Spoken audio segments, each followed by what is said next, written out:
Hello there, it's me, Carl Welshman, your bestest friend. Potential lover as well, huh? You play your cards right.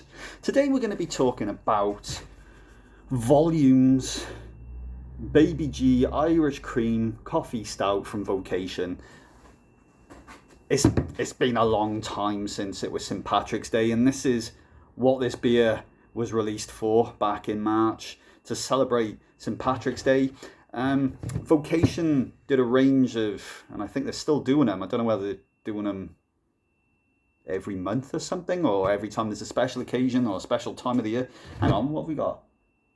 Little calendar thing on the back here. April the 9th, May, June, and then July the 3rd, August the 1st, October 31st, November the 5th, December 20th. They're doing special beers for special days, and this one here is obviously to celebrate St. Patrick's Day. So what have we got here? This month we're celebrating St. Patrick's Day with a stout inspired by a shot, inspired by a stout, gracing menu boards in party bars all over the world and available off menu from any bartender worth their salt. Excuse me. The layered shot of coffee liqueur topped with Irish cream doesn't actually contain any Irish stout at all. Instead, it endures as a testament to how recognisable and iconic its namesake is, right there in black and white. So, Vocation Volumes 23 Baby G Irish Cream and Coffee Stout. I haven't actually got high hopes on this. I haven't got high hopes. A lot of the Vocation stouts, they're random ones. They haven't been that brilliant. Some of their barrel-aged ones, well, their barrel-aged ones tend to be okay, but their imperials, their strong ones, they're all a bit weak, a bit watery. So I'm expecting quite a thin stout here. Irish cream and coffee though. I think by Irish cream do they mean Baileys? Is it gonna have like a hint of Baileys going on? So thin as you like. Thin as expected.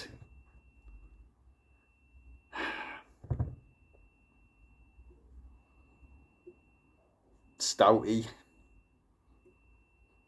Getting a bit of a kind of a Baileysy Irish cream kind of after sniff. Just top that off there, Carl. Just top that off. Alright, I fucking will. What are you doing, Carl? That's too much. Alright, fucking hell. Let's have a little taste, shall we?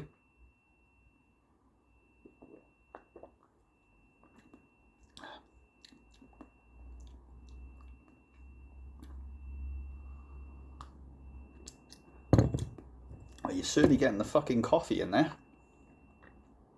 Quite sweet as well. Alright, so straight away you get like a stout. You're just getting stout. Yeah, you're getting stout. Finishes up with a bit of fucking like a Bailey's kind of aftertaste. And then you're just left with strong dark coffee. Really strong coffee flavour. It's alright. It's alright. I mean, if you like coffee, I think you'll really like it, actually. I'm not a massive coffee lover. I had to kick coffee in the nutsack a long time ago. Because Carl Welshman and caffeine, they don't go together very well. I actually end up really sleepy and lethargic. And then I just end up having panic attacks. So I try to get rid of as much caffeine from my diet as possible. I would say that there's going to be caffeine in this because there's absolutely coffee on the go. But I think by the time I finish the other beverages I've got in the fridge to go with the rest of my Sunday binge, it's Sunday binge day, guys. We should be alright. So where were we?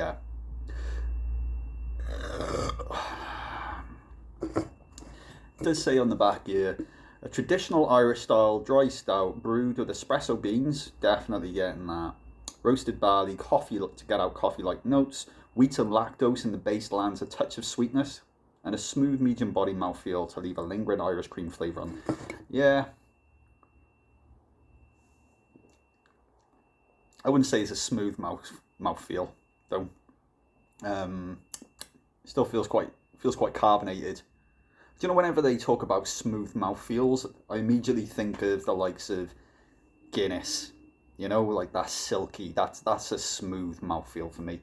There are a few nice, really thick, hazy IPAs that have a nice level of smoothness, but this feels quite carbonated. I can feel it in the pit of my stomach, just fucking filling with gas. Unless it's reacting with something in there. Like I did have a full fry, a traditional Irish breakfast. Well, I say Irish breakfast, there was beans on it, and I don't think they see beans as part of a fucking fry in this neck of the woods. But I'll tell you what I had, right? Sausage, beans, black pudding, white pudding, vegetable roll, which is a big old lump of fucking, I think it's beef or sausage. It's like a burger with fucking spring onions in it, or scallions as they call them here, or gibbons is what we call them in Wales. Fried egg, bacon, sausages, slab of bread and butter. Oh, a couple of hash browns as well. Get that in a fucking bit of bread and butter. Delicious sandwich. All fucking good. But yeah, feels quite fizzy. Feels quite carbonated. Very coffee-ish. I think this is absolutely perfect, right? If you're out and about in Tipperary or some other place in Ireland. Never been to Tipperary myself, but I really do think this would be absolutely perfect if you're in Tipperary looking for gold and leprechauns or something like that. You know, all the typical cliches. And you're lucky enough to actually find a nice pot of gold. You take it home and you start counting it up. You're like, oh, I got so much gold. You go to take it to the bank. The bank are like, where did you get this gold from? And you're like, it's magic. I think I found it in a field. I just noticed all these white dots all over my glass here, chunky. And they're like, well, we're going to have to call the King of England, because any gold that you find actually does belong to the King of England. And you're like, oh, call him then. So they call the King of England. While they're calling the King of England, you reach into your fucking bum bag, pull out this Baby G Irish Cream Coffee Stout volumes from Vocation, have a quick fucking swig, run across, hang up so they can't get hold of the king, fucking nick off with your gold, right? Dress up as a leprechaun, dye your fucking beard ginger, get your legs cut off or just attach shoes to your fucking knees, and just go around with a leprechaun with loads of gold for the rest of your fucking life. Vocation volumes, Baby G, Irish Cream and Coffee Stout coming in at a 5.6%, with a weird little chunky bits coming up the side of my glass. You're alright. To be honest with you, I'm probably, if I was ever to put in another beer order to Vocation, unless it's a proper barrel-aged beverage, that's me when it comes to these random fucking stouts. I've got a few more in the fucking fridge there, but that's me with them. They're much of a sameness. They say much of a muchness. I don't know. They're all a bit samey as far as I'm concerned. God, very gassy. 6 out of 10.